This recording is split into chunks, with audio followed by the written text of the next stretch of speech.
Di dalam sebuah penjara, ada seorang tahanan yang aneh. Dia memanjat dinding setiap hari, hanya untuk melatih kekuatan tubuhnya. Orang lain bersantai, dia angkat berat. Orang lain istirahat, dia latihan pukul. Serta latihan push up dan pull up. Angkat kayu selalu pilih yang paling berat. Hari hujan selalu latihan lari. Alasan Kyle ingin jadi kuat, karena dendam di dalam dirinya. Sebelum masuk penjara, dia hanya pekerja buruh. Dan ada seorang istri yang cantik. Malam itu, seorang penjahat masuk ke rumah mereka. Kyle mendengar istri yang minta tolong. Dengan buru-buru, dia pulang ke rumahnya. Ketika sampai rumah, istrinya sudah terbaring berlumuran darah dan sudah meninggal. Saat itu Kyle menangkap penjahat itu dan dibawa ke pengadilan. Namun rupanya, penjahat itu adalah anak orang kaya. Dia menyogok hakim dan dibebaskan tanpa hukuman. Melihat penjahat yang dilepas begitu saja, Kyle sangat marah. Saat pengadilan selesai, dia merebut pistol polisi dan menembak penjahat itu. Dia pun berhasil balas dendam. Namun setelah itu, hal menjadi rumit. Dia dipenjara seumur hidup dan dikurung di penjara yang paling sadis. Tahanan di sini sangat ganas. Mereka memukul dan membunuh orang. Dan polisi di sini mata duitan. Tahanan yang baru masuk, barangnya akan diperas hingga habis. Seorang polisi melihat cincin pernikahan Kyle. Dia tidak kasih. Namun dia pun dipukul, lalu direbut cincinnya. Di dalam penjara ada tahanan mesum, Andre. Suka mengganggu orang lemah. Billy tahanan yang baru masuk bersama Kyle. Sering diganggu oleh Andre. Namun polisi pura-pura tidak tahu. Karena Andre memberikan uang. Malam itu, Billy yang disiksa berteriak dengan kuat. Kyle pun susah tidur. Keesokan hari, dia melihat Billy yang disiksa. Dan muka Andre yang sombong. Dia pun terpikir, si pembunuh yang membunuh istrinya. Dia pun memukul muka Andre. Kemudian mereka bertengkar. Polisi pun menahan mereka. Namun mereka hanya menangkap Kyle dan melepaskan Andre, karena Andre memberikan uang. Kemudian, Kyle dikurung di kamar gelap. Ini adalah tempat yang paling seram di penjara. Melihat air kotor yang mengalir masuk, dan sangat busuk, dinding yang dipenuhi bekas darah, membuat orang sangat takut. Setiap hari hanya diberi makan yang mirip makanan ternak, dan hanya bisa tidur di atas batu yang dekat dengan air yang busuk. Kyle pun sangat tersiksa. Tengah malam, dia membuat tali dari pakaian untuk gantung diri. Namun tali dari pakaian tidak cukup kuat. Dia pun menabrak kepalanya ke dinding kamar. Dia pun sangat pusing. Saat itu, seekor serangga terbang mendekati Kyle yang lemas. Lalu serangga terbang ke arah mangkuk makanan. Kyle pun mengambil mangkuk. Serangga pun menghinggap di sendok, seperti memberitahunya, makanlah agar bisa hidup. Saat itu juga, Kyle terpikir istri baik yang sudah meninggal. Dia kembali semangat untuk bertahan hidup. Dia pun makan makanan di mangkuk. Ketika Kyle keluar dari kamar gelap, polisi mengurungnya di sebuah kamar yang ada 4 kasur, namun hanya 1 orang tahanan. Polisi pun bilang, dalamnya adalah tahanan yang sadis. Sebelumnya 3 tahanan dibunuh oleh dia. Jika kamu tidak ingin mati, kasih saya uang, akan diganti kamar. Lalu Kyle pun dimasukkan ke dalam. Dia melihat seorang pria hitam yang seram. Kyle pun ketakutan. Keesokan hari dia menemui polisi. Dia pun memberikan semua uangnya, agar diganti ke kamar lain. Namun polisi bilang uangnya tidak cukup. Kyle pun sadar dirinya ditipu. Namun dia hanya bisa diam. Dia pun mengetahui bahwa ada 3 geng di dalam penjara itu yang sering berkelahi, dan Andre yang dulu dia pukul adalah tangan kanan salah satu geng dan seorang jagoan tinju. Benar, di penjara ini ada pertandingan tinju. Yang menang akan semakin naik daun, yang kalah akan mati di tempat. Polisi dan kepala polisi pun tahu, namun mereka tidak melarang, malah mendukung pertandingan tinju karena bisa mendapatkan untung. Dan gengnya Andre terus mengganggu Kyle. Saat kerja, mereka memukuli Kyle.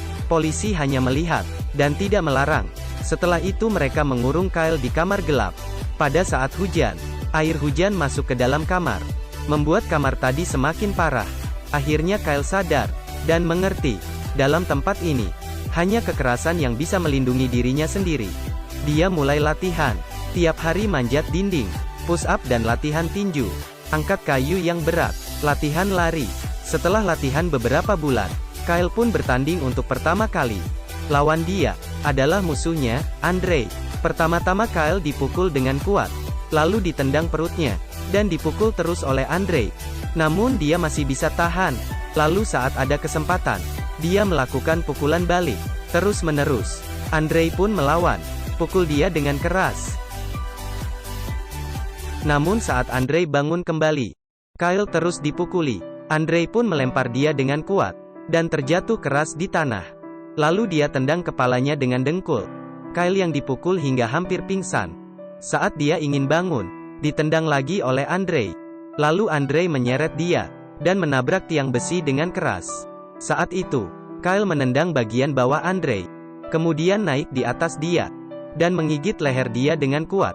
Namun saat itu, polisi melihat ada yang salah, berusaha melalai mereka. Namun Andre yang digigit Kyle sudah meninggal. Melihat Kyle, polisi dan tahanan, serta ketua geng, semuanya pun terkejut. Mereka melihat sendiri Kyle yang menggigit leher lawannya, dan suara teriakan yang seperti binatang buas. Tidak ada yang berani mendekatinya. Dari saat itu, Kyle menjadi jagoan tinju yang baru. Cara dia bertarung, jika dipukul sekali, ditahannya, kemudian membalas dengan 4, 5, 6 pukulan, hingga lawannya terjatuh. Dan aturan tinju adalah, yang kalah akan mati. Jadi Kyle membunuh banyak lawan. Dia pun semakin naik daun. Dia memotong rambutnya, dengan gaya yang keren, seperti seorang ketua geng, yang dulunya sering dipukul, sekarang sudah menjadi kuat. Namun seseorang berbeda dengan Kyle. Dia adalah Billy. Dia hanya bisa kabur dari kekerasan di dalam penjara.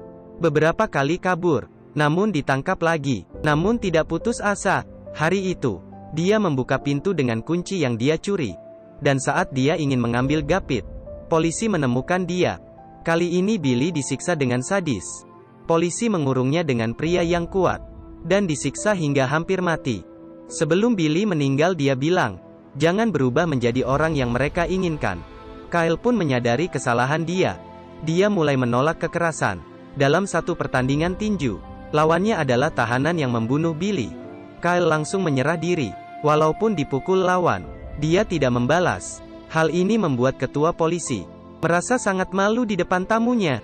Dia memerintah polis menangkap Kyle, kemudian diikat, dan memaksa dia untuk bertinju. Jika tidak, maka akan mati di situ.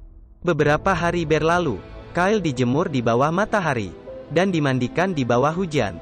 Kyle pun semakin lemas. Namun dia tidak menyerah. Semua tahanan lain terharu dengan semangat penolakan dia. Mereka pun mulai mengerti. Semua pertandingan tinju di dalam penjara, pemenangnya hanya ketua polisi. Para tahanan hanya sebagai korban.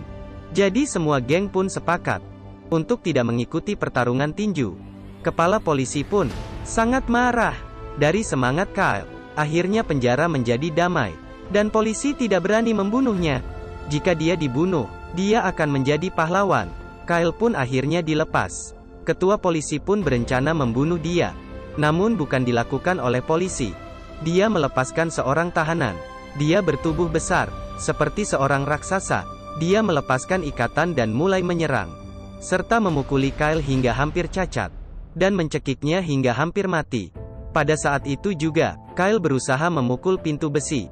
Raksasa yang mendengar suara itu pun melepaskan tangannya. Rupanya, setiap Kyle dikurung di kamar gelap, dia mendengar orang sebelah mengetuk dinding. Dia pun akan membalas dengan ketukan. Dan akhirnya, mereka pun menjadi teman misteri. Dan dia adalah si raksasa. Si raksasa tidak pintar, namun dia mengenali Kyle, dan memegang muka Kyle. Ketua polisi pun sangat bingung. Dia memerintah bawahan menembak si raksasa. Si raksasa demi melindungi Kyle, dia menahan tembakan dan menyerang polisi, hingga mereka terluka parah. Dengan sisa tenaga, dia membuka pintu penjara, dan akhirnya terjatuh. Tahanan yang marah pun keluar, dan menyerang polisi. Kemudian kekacauan dimulai. Mereka merusak, membakar dan kabur penjara. Akhirnya polisi mengerahkan tim khusus untuk menembak mereka, dan menahan mereka. Pada kekacauan kali ini, Kyle bertemu dengan tahanan pria hitam itu. Rupanya dia bukan pembunuh sadis. Dia adalah seorang hakim. Orang yang mati di tangan dia adalah penjahat tingkat tinggi. Pria hitam itu menyimpan sebuah buku. Di dalamnya adalah bukti kekerasan polisi selama bertahun-tahun. Dia memberikannya ke Kyle, agar Kyle melaporkannya saat di luar. Bagaimana cara Kyle keluar? Sudah direncanakan oleh pria hitam itu. Dia ingin Kyle mengikuti pertandingan tinju. Menang ataupun kalah, ketua polisi pasti akan membawanya pergi untuk dibunuh. Dan saat itu, adalah waktu yang tepat untuk kabur penjara. Akhirnya Kyle mengikuti pertandingan tinju. Lawannya adalah orang yang membunuh Billy. Kali ini dengan kekuatan penuh. Kyle melawan dia, lalu dilempar ke tiang kayu. Dan berhasil membalas dendam untuk Billy. Dan Kyle pun dibawa pergi. Saat di garasi mobil, pria hitam itu pun menyerang polisi. Dan membunuh para polisi. Lalu dia menyuruh Kyle memakai baju polisi. Dan pergi menggunakan mobil ketua polisi. Namun pria hitam itu tidak pergi. Dia masih ada hal penting yang harus diselesaikan. Dengan cepat, Kyle keluar dari gerbang penjara. Dan pergi dengan bukti kejahatan polisi. Dan akhirnya dia bebas. Akhirnya pria hitam itu masuk ke dalam kantor ketua polisi. Dia mengeluarkan pisau. Ketika polisi masuk, ketua polisi sudah dibunuh pria hitam. Dan masuk ke neraka. Akhirnya dia menerima karma dia sendiri. Apakah kamu menyukai film ini? Jika suka, jangan lupa kasih like. Dan jangan lupa subscribe.